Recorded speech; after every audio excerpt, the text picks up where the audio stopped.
نحمده نحمده ونصلي على رسوله الكريم اما بعد فاعوذ بالله من الشيطان الرجيم بسم الله الرحمن الرحيم اللهم صل على سيدنا محمد النبی الأمی وعلى آلہ وبارک وسلم۔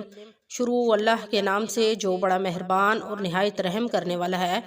بیسٹ قرآنی وظائف کی طرف سے ہمارے تمام بہن بھائیوں کو السلام علیکم ورحمۃ اللہ وبرکاتہ۔ امید کرتے ہیں کہ آپ سب خیریت سے ہوں گے۔ تو آج جو وظیفہ میں آپ کو بتانے لگی ہوں، یہ وظیفہ جمعۃ المبارک کے دن کا خاص اور مجرب وظیفہ ہے۔ یہ وظیفہ نہایت ہی چھوٹا اور مختصر سا وظیفہ ہے۔ جیسا کہ ہم اپنے رب کو اس کے نام سے پکارتے ہیں، جیسا کہ ہم کہتے ہیں یا اللہ۔ مسلمان کی یہ پہچان ہے کہ جب بھی وہ پریشانی میں مبتلا ہوتا ہے یا بیماری میں مبتلا ہوتا ہے یا کسی سخت مصیبت میں پھنس جاتا ہے تو اس کے منہ سے بے اختیار نکلتا ہے یا اللہ مدد فرما، یا اللہ میری مدد فرما اس مصیبت اور پریشانی میں۔ یعنی جب بھی وہ کسی مصیبت اور پریشانی میں مبتلا ہوتا ہے تو اس کے منہ سے بے اختیار نکلتا ہے یا اللہ میری مدد فرما، اور وہ دل کی گہرائیوں سے اس وقت اپنے رب کو پکارتا ہے کہ یا اللہ میری مدد فرما۔ تو اسی طرح اللہ رب العزت کا ایک نام تو ذاتی ہے اللہ، جیسے کہ میں نے آپ کو بتایا کہ جب بھی کوئی انسان، کوئی مسلمان، سچا مسلمان جب وہ کسی مصیبت یا تکلیف میں مبتلا ہوتا ہے تو فوراً بے اختیار اس کے دل سے نکلتا ہے یا اللہ میری مدد فرما۔ تو اللہ رب العزت کے ذاتی نام کے علاوہ باقی جتنے بھی نام ہیں، یعنی باقی اللہ رب العزت کے 99 نام ہیں، تو باقی جتنے بھی سارے کے سارے نام ہیں وہ صفاتی ہیں۔ تو ان ناموں کو صفاتی اس لیے کہا جاتا ہے کہ اس میں اس رب کی صفات پائی جاتی ہیں، کہ اس وجہ سے ان ناموں کو صفاتی نام کہا گیا ہے۔ جیسا کہ یا رحیم، تو اس کا مطلب ہے کہ رحم کرنے والا ہے۔ یا رحیم یہ اللہ رب العزت کا صفاتی نام ہے اور اس کا مطلب ہے رحم کرنے والا، کہ تو رحم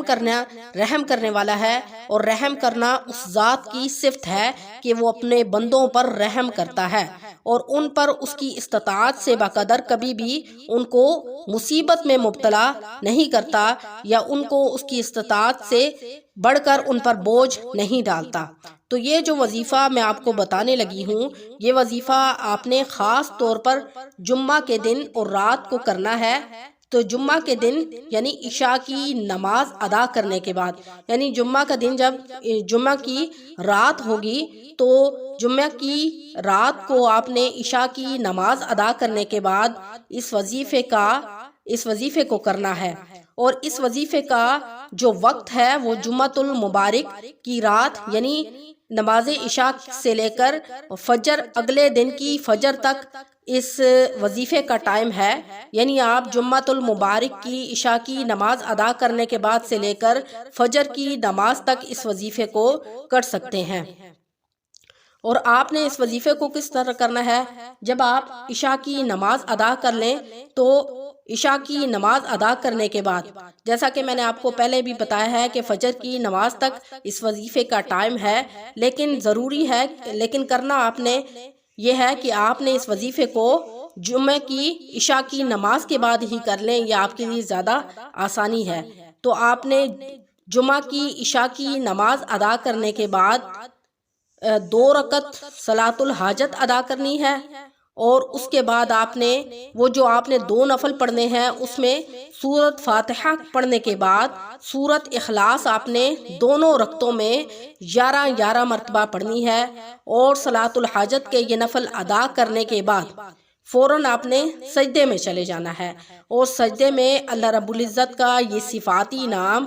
یا اللہ یا وہاب، ٹھیک ہے، اس کو آپ نے 21 مرتبہ پڑھنا ہے سجدے میں جا کر آپ نے 21 مرتبہ یا وہاب یا اللہ یا وہاب پڑھنا ہے۔ اور جو آپ نے سجدہ کرنا ہے بغیر کسی نیت کے آپ نے نفل ادا کرنے کے بعد فوراً سجدے میں چلے جانا ہے اور یہ وظیفہ کرنا ہے۔ اور جب آپ سجدے سے اٹھنے لگیں گے، ایک تو آپ نے نفل ادا کرنے کے بعد آپ فوراً سجدے میں چلے گئے اور سجدے میں آپ نے یا اللہ یا وہابو 21 مرتبہ پڑھنا ہے۔ اس کے بعد آپ نے دوبارہ اٹھ جانا ہے اور التحیات کی حالت میں بیٹھ کر آپ نے یا اللہ یا وہابو اس کی ایک تسبیح کرنی ہے اور اس کے بعد دعا کرنی ہے۔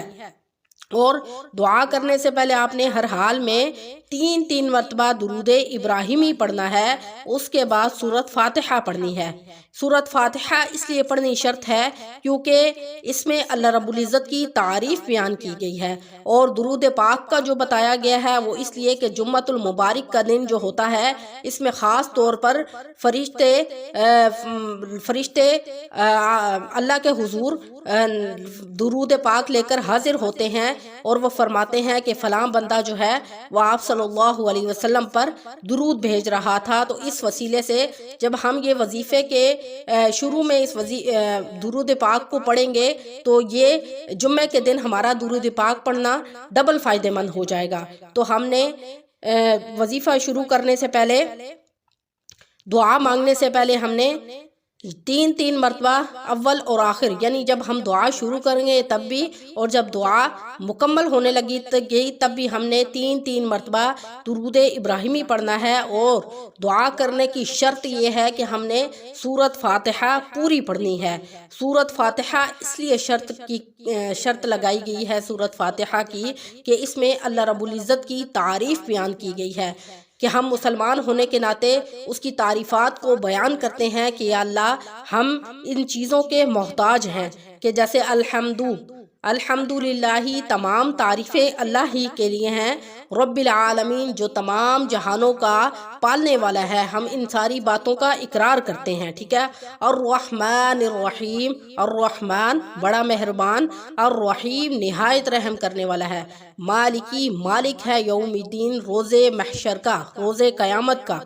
ایاکا، اور ہم یہاں پر خاص طور پر واضح طور پر بیان کر دیتے ہیں ایاک نعبد، ہم خاص تیری ہی عبادت کرتے ہیں، و ایاک نستعین، اور خاص تجھی سے ہی مدد مانگتے ہیں۔ تو یہاں پر ہم نے واضح طور پر اس چیز کا اقرار کر دیا کہ ہم جو وظیفہ کر رہے ہیں یہ خاص طور پر اپنے رب کی عبادت کرتے ہوئے اور اس سے مدد طلب کرتے ہوئے، ہم تیرے محتاج ہو کر ہم اس وظیفے کو دل سے کر رہے ہیں اور دعا کر رہے ہیں کہ یا اللہ ہم تیرے محتاج ہیں اور صرف تجھی سے ہی عبادت کے ذریعے مانگتے ہیں اور تجھی سے ہی مدد چاہتے ہیں، تو اس لیے تو ہماری مدد فرما۔ اور اس طریقے سے اس کے بعد جو بھی آپ کو دعا کرنی ہے، عربی لہجے میں کرنی ہے، اردو میں کرنی ہے، آپ نے دعا کرنی ہے۔ تو جو میں نے آپ کو بتایا ہے کہ آپ نے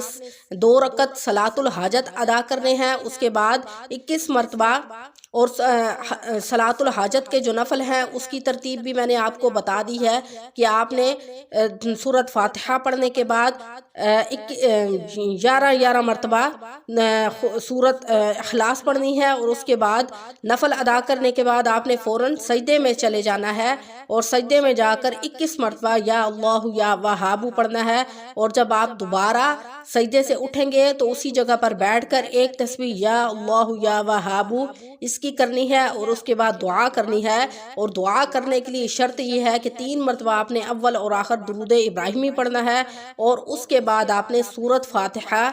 ہر حال میں 1 مرتبہ پڑھنی ہے اور توجہ اور خلوص کے ساتھ اللہ رب العزت سے دعا کرنی ہے۔ تو انشاءاللہ اللہ رب العزت اس وظیفے کی برکت سے آپ خود دیکھ لیں گے کہ آپ کی قسمت بدل دیں گے، آپ کی تقدیر بدل دیں گے، اور اللہ رب العزت تمام آپ کے بند دروازے کھول دیں گے۔ جو بھی روزی کے آپ کے دروازے بند ہیں اللہ رب العزت غیب سے ان کو کھول دیں گے۔ ایک دفعہ آپ اس وظیفے کو زندگی کا معمول بنا کر تو دیکھیں، اللہ رب العزت آپ کی تمام پریشانیوں کو دور فرما دیں گے اور آپ کی زندگی میں مال و دولت کے ڈھیر لگ جائیں گے۔ آپ کبھی کسی کے محتاج نہیں ہوں گے، صرف اور صرف اپنے مالک اور خالق کے محتاج ہوں گے، جس سے آپ مانگتے ہیں خلوص کے ساتھ اور گڑ گڑا کر اور سچے دل کے ساتھ اگر آپ اس وظیفے کو کریں گے تو اللہ تعالیٰ آپ کی تمام مشکلات، تمام مصائب اور تمام روزی کے بند دروازے کھول دیں گے۔ تو امید ہے کہ آپ اس عمل کو زندگی کا معمول بنا دیں گے جب تک بھی زندگی ہے،